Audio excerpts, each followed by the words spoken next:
Hi guys, Janet from My Crazy Little Life. Welcome back. I am here today. I'm sitting in the car. The baby fell asleep on our way home.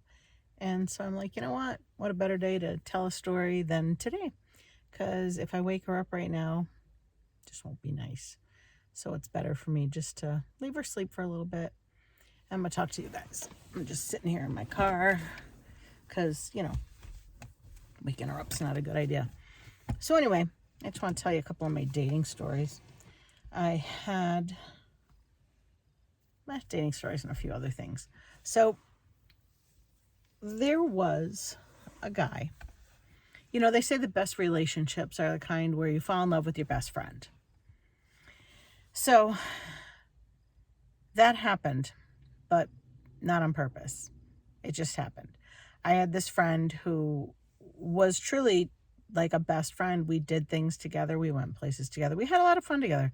Zero romance, never anything romantic.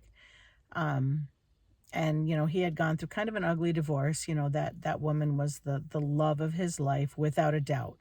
She was the one that held his heart and probably always will. So she kind of wrecked him, kind of crushed him. And he had said, look, how long did you wait to date after your divorce? And we talked and talked and talked and talked forever, it seemed.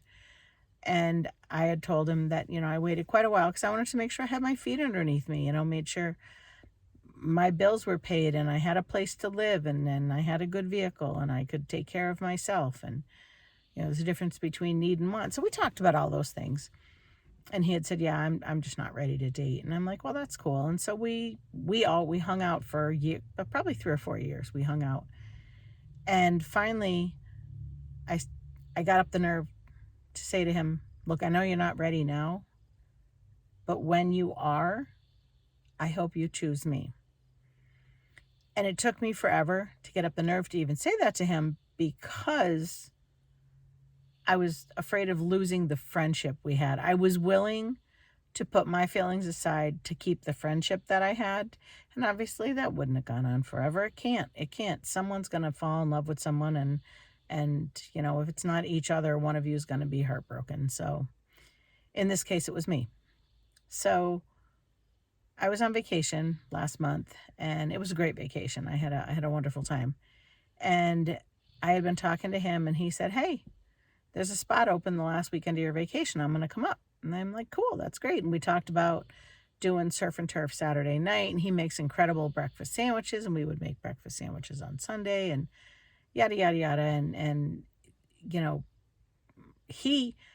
I never mentioned like, hey, you should come up. He was the one who said, hey, I'm going to come up. And I'm like, oh, that's cool. It's a good place. So then a couple months went by and I hadn't heard from him. Well, then the week of vacation, we're up there and it's probably Wednesday. I texted him. I'm like, hey, you coming up? And he texted me back, yeah, I'm coming up, but we're not going to cook. I'm bringing the new girl I met. Yeah, okay. Well, good. I'm glad. And it didn't bother me right then and there. It was like a little bit of a sting, but it didn't really bother me. But I just said to him, I'm like, hey, great, I'm glad you're coming up. Maybe we can still hang out. So the day he got there, when he came up, he actually did come over with her and I met her and she seems very nice. And as hard as it is to say, I hope she makes him happy. I mean, it was a knife through the heart to hear him say, I don't want to date, when in reality, what that statement was I don't want to date you. And so whatever, it is what it is. Life goes on. Sometimes it's ugly, sometimes it's not. So I met her and she's nice. Like, I wish him the best and I can't even be bitter about it because she seems super nice and I really hope she makes him happy because this man deserves happiness. He's had it rough and he deserves happiness. I mean, I do too. We all do. Everybody deserves to be happy, but I can't even be upset when it's not my place to be upset. So I finally accepted the end. I accepted there will never be a chance. Our friendship is probably over completely. And obviously there'll never be any romance there, it is what it is. So I decided I'm going to turn the dating website back on, which was like, oh, I think I would have rather drank poison, but I work from home, and where am I going to meet people if I don't do a dating website? So y'all know I recently dyed my hair blonde. So I get on the dating website, and the only difference is my hair is blonde. I still look exactly the same. The first 4 people who clicked on me and sent me a message on the dating site were 4 people who I have over the years gone out on dates with, and it was not good. Neither one of us wanted, like, it was not a click. So what are you doing? I don't look any different. You obviously, you had to know it was me. Why are you clicking on it again when you know we already went out once and it wasn't going to be good? So I filtered those guys out. Then I had clicked on another guy, and we were talking, and he reminded me of a dog on a chain, like just like he just got to be on the phone, got to be that, like, settle down, get to know each other, ask some questions, talk for a few minutes, be just normal people and get to know each other. So I don't even know why I went. Labor Day, I was trying to get a project done. I was trying to paint my cabinets. It didn't go as planned. And I wasn't in a position to go change the way I was planning to do it. So I was like, whatever. He called me. He's like, hey, why don't you meet me here? And I'm like, he's over an hour away. And I had said to him, look, that's a big problem for me. And he's like, well, we can meet in the middle. But where he lives, from his house to my house, you either got to go all the way around this way or all the way around that way. There's no in the middle. There's no halfway point. And so I don't even know why I went, but I went. And we met up at a real pretty place, and we just walked around, and I was more thrilled with the amount of walking I did that day than I was with the fact that I was, on a date, meeting a person, whatever. Because I haven't walked in years. I haven't walked comfortably in years, and it felt so good. So I was focusing on that, how good it felt to walk. And this guy he's just pushy. And then I'm not sure if you guys are aware of the term hobosexual. It's somebody who just wants to be in a relationship so they have a place to live. I've already done that once. I'm not doing that again. So this guy, I don't even know the backstory, and I don't care to know it. He rents a room from somebody, not an apartment, not an in-law apartment, nothing. He rents a room in a guy's house. So he's like, if you ever came up here, like, you couldn't come here, but, we could. I'm like, dude, you are not in a place to be dating. And the more we talked, and I straight up said to him, I go, you are not in a place to be dating. You're telling me you don't have money to buy your tires for your truck, but you want to be in a relationship. And then he proceeded to tell me how a couple of his other girlfriends had made comments about how they bought all the groceries and whatnot. And I go, well, I'm not going to throw that in your face, but I'm damn sure not going to buy all the groceries either. And, so this doesn't sound like a good idea. And he's like, no, it's a good idea. Like, you're supposed to become friends first and then get into a relationship. And I'm like, you know what? I don't know if I want to do that. I really don't, because you don't have your feet under you. And then he tells me he's a janitor at the high school. That's fine. I don't begrudge anybody. Whatever your job is, you're a hardworking person. You're collecting a paycheck. You're supporting yourself. I don't care what your job is. You have a job. Well, he works second shift. I work first shift. You live over an hour away. You work second shift. That weeds us down to the weekends. And then you're telling me you sleep late on Saturday and you need to be home by a certain time on Sunday so you can unwind and get ready for the work week. So what's that leave us? A couple hours on Saturday afternoon, a couple hours Sunday morning? Like, I don't want to date someone that I can see, 3 hours a week, and I have to drive an hour to do it.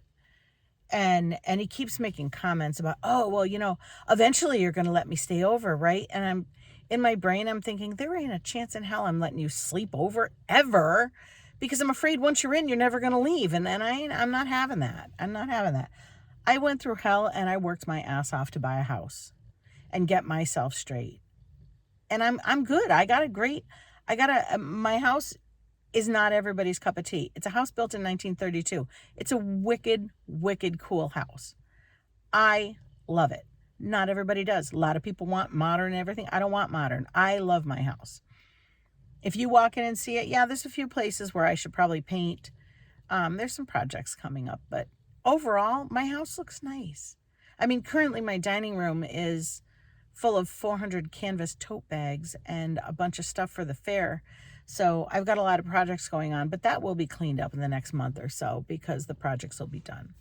But my house is my house, and I worked really hard for it, and I'm not looking to just take someone into it. That's not what I want in a relationship. I want someone who, we can go out to dinner on a Wednesday night or whatever. We can just do that. So I decided I would give him a second shot today. I don't know why. I have no idea why.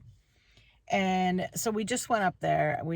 I, again, drove an hour to meet him. And he doesn't have it together.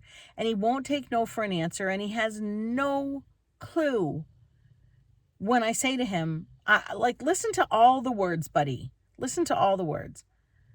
This isn't going to work. You're too far away. We work different shifts.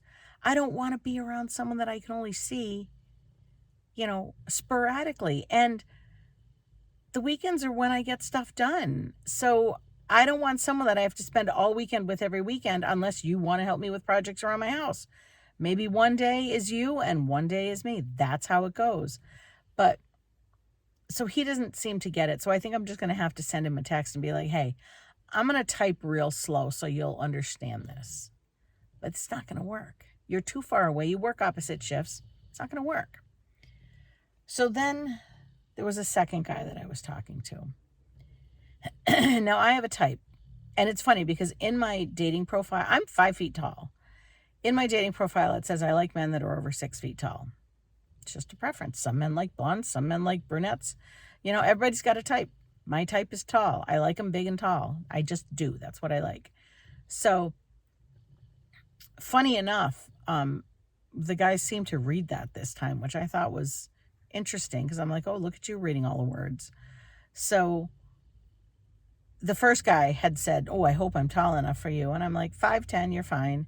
5'10", for any of you who haven't done internet dating, 5'10" is code for 5'6". Like most men that tell you they're 5'10" are not.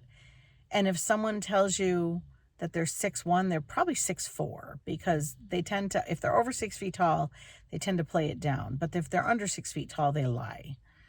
And I mean, women lie too. It's not a thing. I just straight up put up there, I'm like, look, dude, I'm not Barbie. I'm curvy. I have an hourglass figure. There's just 2.5 hours worth of sand in it. So that's how it is. And I'm honest about everything. I'm like, this is what I want. This is what I'm looking for. And that you want honesty, there it is. So the second guy, he's a handyman. He's a construction, like he does a lot of stuff, which is kind of cool. And I said to him, I'm like, are you sure you want to date me? Because I got a lot of projects. And he's like, yeah, man, I see you're always doing something. He goes, you can just slow down. You don't have to do it all at once. I'm like, I do what I can when I can. And that's how it is. So he came over last week, and he's actually the one that helped me move the toilet so I could put the floor down and put the toilet back down. So he did all that. And we were talking, and my dog liked him. My dog doesn't like anybody. My dog is not a big fan of strangers. So my dog liked him. And I'm like, well, this is cool. Like, he's not everything I look for, but he was cool. Like, sounded like he'd be a lot of fun. And we talked about all kinds of things. He had no problem with me having animals, because a lot of guys don't like any women with cats. They just don't. And it is what it is. But, I'm not going into any relationship looking to change someone. So this is what it is. And if you can deal with it, great. If you can't, that's okay too. I don't care. So he came over and it seemed like it was like really cool. Like we talked and I said to him, I go, if this was a first date, this is the weirdest first date ever. Like, you know, if this was a first date and it's going to work out, like telling people that, you know, your first date was replacing a toilet, that's a good story. So anyway, seemed great. He went home, we talked the next day, and that was it. I haven't heard from him since. And so then there was the third guy. The third guy is absolutely adorable. He is adorable. I am an absolute fool for blue eyes. He's got beautiful blue eyes, lashes that any woman would kill for. He's a nice looking guy, and he was telling me, he's like, you know, yeah, I got a dad bod. I'm like, dude, I'm into dad bods. That's cool. So we talked and talked and talked, and we decided we would meet. And like, he was super excited to meet, and it really, the energy was there. It felt really, really, really good. So we met. We went out to eat, and we talked for hours after the date. It was great. We had a passionate conversation, and we talked about a little bit about politics, which probably isn't a good idea, but I am who I am again. And I'm not trying to be a dick, but I'm also not going to hide my beliefs if they're not your beliefs. Like, I believe everybody has a right to their opinion. And I don't believe you have to have the same opinion to be in a relationship, because if you're both respectful adults, you can respect the other person's the other person's opinions are different than yours, and that's okay. So we had, like I said, a great date, a great conversation. Like, for the first time, I actually felt like, you know, that little churning in your stomach where you get super, super excited to see someone. So I was really excited, and we had talked about having a second date on Friday. So we met, you know, we talked, we went home. So the next day, I wake up, well, I'm up earlier than him because he works different hours. I start at 7:30 in the morning. He doesn't start until 9:30. So I wake up to this text that basically he doesn't like any of my viewpoints, and he thinks that anything and everything that I say he didn't want to listen to any of my viewpoints. And for the first time, and I mean the first time in my life, I remember when I was talking to him, I was thinking to myself, oh my God, this guy believes some of this stuff. Like, things, like, I've never seen anybody be a blind believer with no research before. And I mean, again, I'm open to everybody's opinions, and I'm open to learn. If you have something, I'll do a little research and see, maybe you're right, maybe I'm wrong, and I'm okay with that. And that's how people learn and grow. So when I read that text, it was like a gut punch. It was awful. I was like, I felt so defeated and hurt. And I was like, wow, like, you know, maybe it's for the best. Maybe it's not supposed to happen. So then I replied back to his text, and I said, listen, we can have different opinions. If you hear like a snoring sound, the baby's in the back seat and she's kind of snoring. But I said to him, I replied back and I said, we can have different opinions. And I'm sorry you feel that different opinions is not a way to build a relationship. I said, but I believe some of the things you believe. I don't believe some of the things you believe. And here's documentation. Like, the reason I believe the things I believe is because of this. And I'm sorry you don't think that people with different opinions can get together. But, you know, it's sad because I really liked you. And I had said to him, you know, I'm like, I'm pro-choice. I'm also pro-gun. I have guns. I grew up with guns. My father had guns. I learned how to shoot a gun when I was 6 years old. I learned to respect them. I was raised in a household where you learned respect for what that weapon could do. And I'm not saying that people that don't like guns are bad. If you don't feel comfortable around them, that's okay. I do feel comfortable around them. I don't go shooting on a regular basis, mostly because I can't afford the ammo prices, but I do have a gun and I do go shooting, and it is what it is. I'm not some crazy lunatic gun owner. And he said, oh, well, the gun issue isn't even a deal breaker. We could work with that. And I said, okay, well, that's fine. So then he gives me a second. He's like, well, okay, maybe we can make this work. And he goes, I was willing to put aside my beliefs for really hot sex. Well, what? So I replied back and I said, really hot sex? I said, sex is normal. That's a progression that you get to in any relationship. We are adults, consenting adults. That's a normal progression in your relationship. But you're going to come out of the gate with that? You're going to make me believe that you saying, oh, well, I was going to put my, I was going to throw this relationship away, which I knew would be hot sex because I have a belief that you don't have.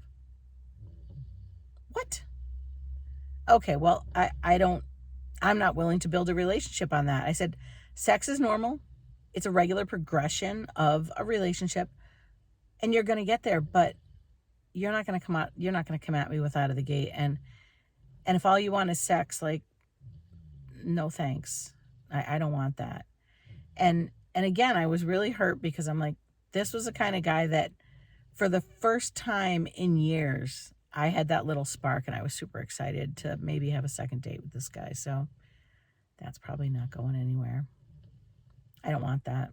I want a real relationship. And it's sad because why is it so hard? Why is it so hard? I am a good person. I have a stable job, a stable home, a stable vehicle. I don't need a man in my life. I want one. Anything breaks around my house, if I can't fix it by watching a YouTube video, I'll find someone to call. That's how life goes. So I don't need you here. I want you here. I want someone who wants to share their life with me and go adventuring with me and jump in the car and go find a new place. I want someone who wants to enjoy life, who wants to go kayaking with me, who wants to, go to fairs with me, who wants to do fun things with me. And for that reason, I tend to look at men that are younger than me because men my age don't want to do stuff. They want to sit on the couch. And I'm not into that. I'm also not into alcoholics, which again, at my age, most of the single men, not all, most of the single men are alcoholics. And that's probably why they're single at my age. So it is what it is. Maybe I'm never going to find someone. Maybe I am. I don't know. But how frustrating to just deal. Like, my biggest thing is words. Listen to all the words. If I am saying something to you, that's what I'm saying. Listen to all the words. And also, if you're saying something back, say all the words. Don't say I'm not ready to date. Say I'm not ready to date you. Don't throw hope out like it's a fishing line. And whether this person intentionally did that or not, irrelevant. But it doesn't matter. It's neither here nor there because it's never going to happen. And I guess that's fine. So back to the drawing board, because the one guy that won't take no for an answer is going to have to take no for an answer. The one guy that ghosted me, well, you know what? Our first date, he came to my house and did work. So no wonder he doesn't want to come back. Because he probably looked around and went, I'm out, which is fine, whatever. And then the third guy that I thought was adorable, I really like, he was he was perfect. I mean, the only thing that would have made him better is if he was taller, like, and he was fine. His height was fine. But he just wasn't, he came out of the gate with all the wrong things. So I'm pretty sure that's not going anywhere. So I guess tonight I go back to the drawing board. And it's so frustrating. It's, God bless any of you single women who are out there, especially at our older ages, looking for someone. I mean, I guess I can't see myself ever having stayed with my first husband, my only husband, not my first husband. I can't see myself having ever stayed with him forever, because it was just, we didn't mesh. It wasn't good. But I don't regret anything I've done in my life at all. I don't regret anything, other than the only regret I have in my life is that I wish, when I had that meeting with the investment person when I was like 20 years old, I wish I had listened. I wish I had done what he said. Because, when you think you can't afford to save for your retirement, the real truth is you can't afford not to save for your retirement. So I'll be fine. I'm doing all right. I'm going to have 3 pensions, because I was at 3 companies for a while. That's fine. I'm not worried about my retirement. What I am worried about is my dating life. I just want someone who wants to be fun and do things with me and go places with me and hang out with my friends. And I'm tired of hanging out with my friends and being the pity, like the one, I'm always the single one. I always have been.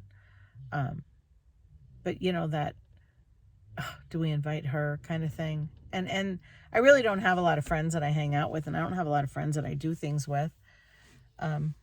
Because some of my friends and I are just at different places in our lives, and that's fine. It is what it is. So I had joked, there's a car show that I go to every year, the first weekend of August. And I don't have a classic car, and I know I've told you guys this before, but I love that car show. It's the people that come, the people that we hang out with, the people I see once a year. And I absolutely love all of them. I wish I could hang out with them more, but some of them come from far away. Some of them are from New York. Some of them are from Upper Maine. So I just miss, I enjoy that a lot. And we were talking there about how my whole train of thought just left, because I started thinking about all the fun things up there. But I listened to some of those people talking. One guy that was there, he's a little goofy. He just lives like the next town over. And at one point, one of the girls there had tried to set me up with him. And he said to me, he's like, I could never date anybody as short as you. He goes, you're going to stand next to me. I'm going to go to have my arm, what I think is on your waist, and it's really going to be on your shoulders. He goes, I could never date someone that short. And I'm like, well, ouch, but okay.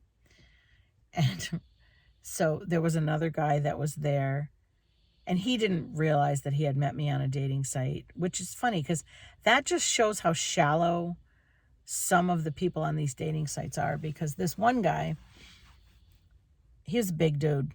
And when I saw him in person, and again, I didn't see him in person on a date, because we never went on a date. I saw him in person because he lives in town.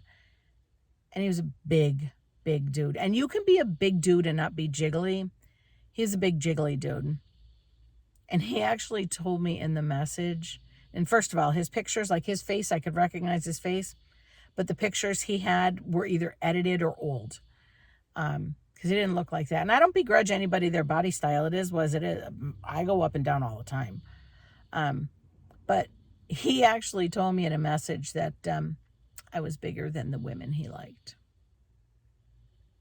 Okay, whatever. So we were up there, and one of the guys is like, he said what to you? Like, right? So the pool, the dating pool is shallow. I wish I could remember why I was telling you the Milltown story, but I don't remember. But the dating pool is shallow. and it needs a bucket of chlorine, like like a tanker truck size bucket of chlorine. Um, it's sad. Like, I know they say there's someone for everyone, and there's that meme on Facebook, the joke that, this one is this age and her boyfriend is this age, and maybe your man just hasn't been born yet.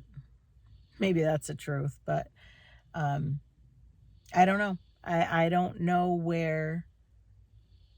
I don't know what I'm doing wrong, because I had one guy that we dated for a hot minute, like a couple of weeks.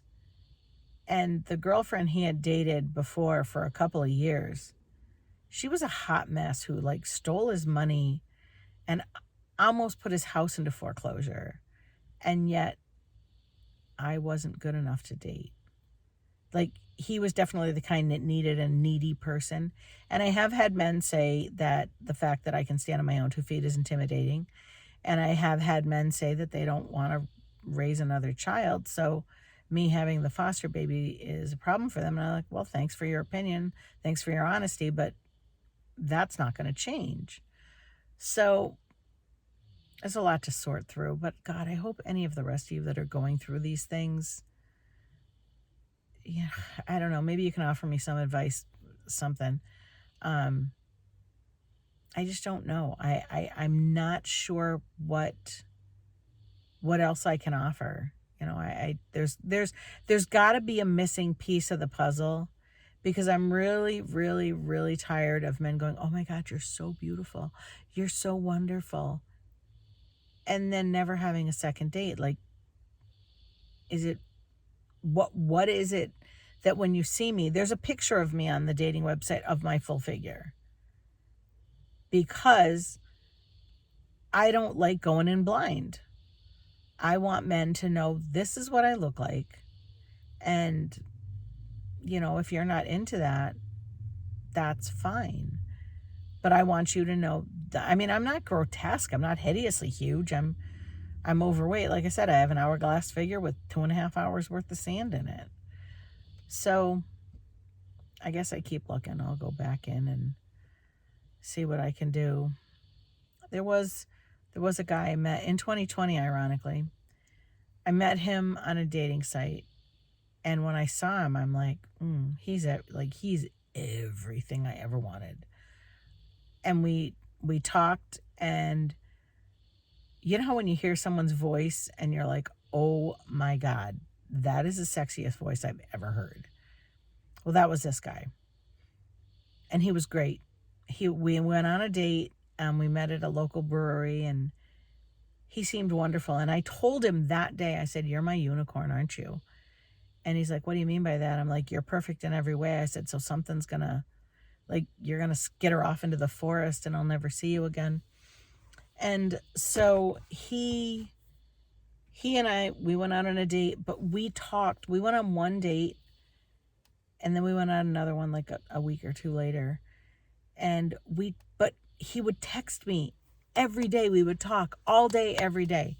And he told me he had 2 full-time jobs.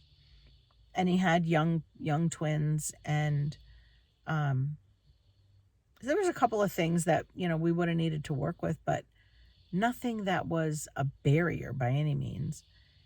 And he couldn't have been someone who was trolling. Like, I had met him. I had gone to his house. I had met him.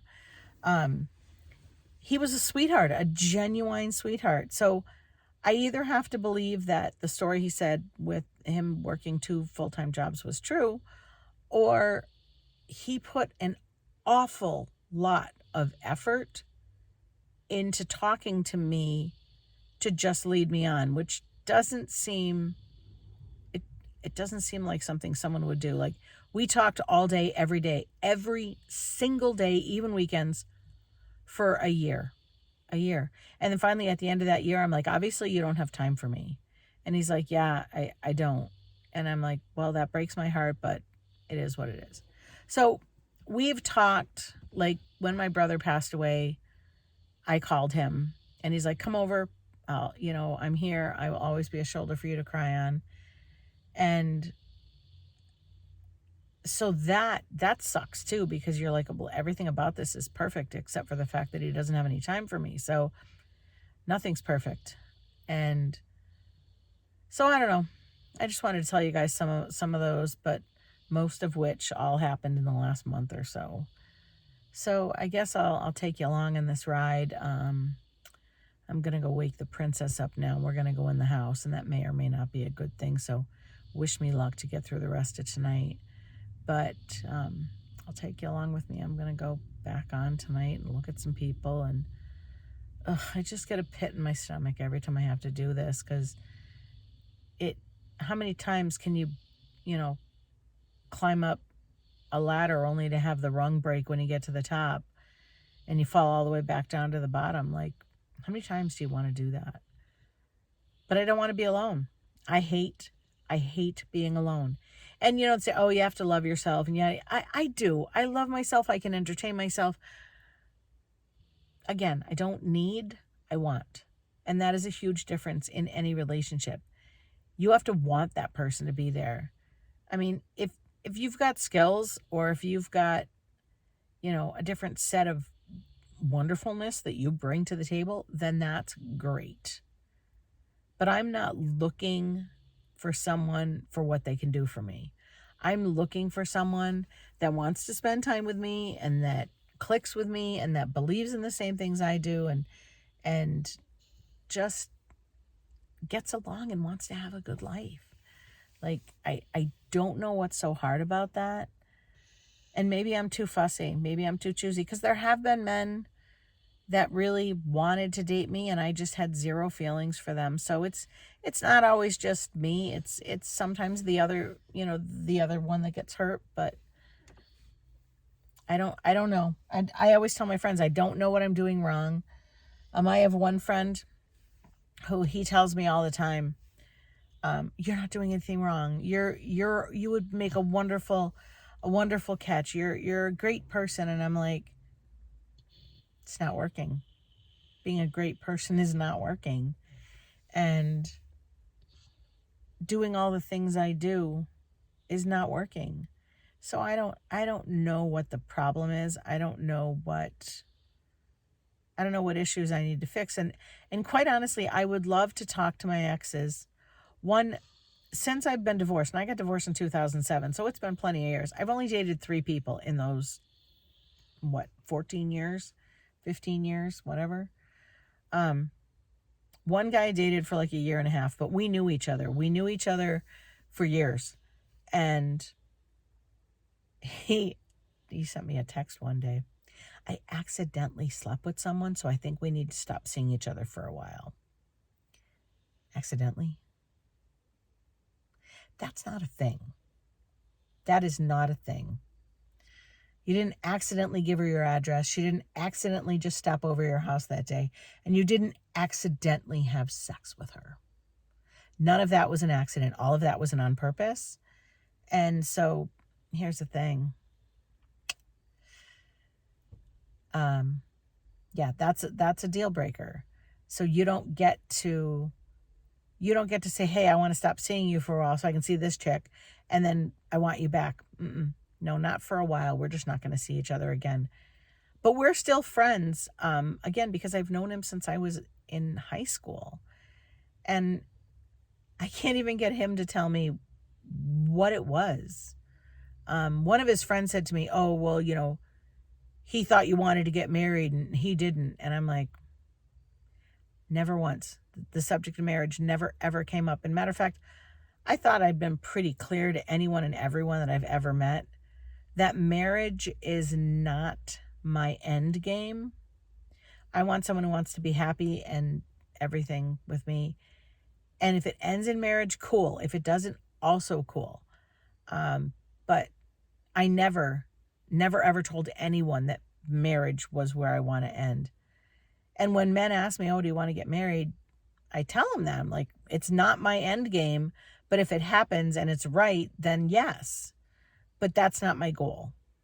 So and the ironic thing is, after he left his little fling chick and I wouldn't get back with him, then he went back and married his high school sweetheart. And he's not happy. You can tell he's not happy because he's content. He's settled. He's happy to be at that place in his life. I don't want to settle. I'm not doing that. So, I don't know.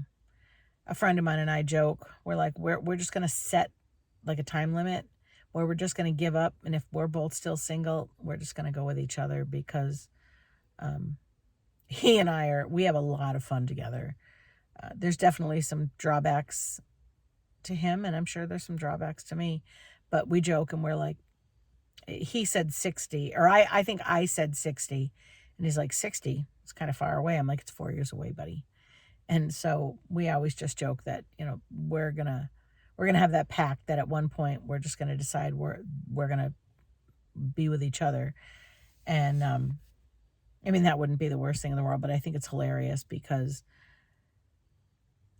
I'm sure that's a alcohol infused conversation because we talk all the time. And he truly is a good friend of mine, which is funny. He was we went to high school together, and we kept in touch over the years a little bit. And then there was quite a few years where we didn't.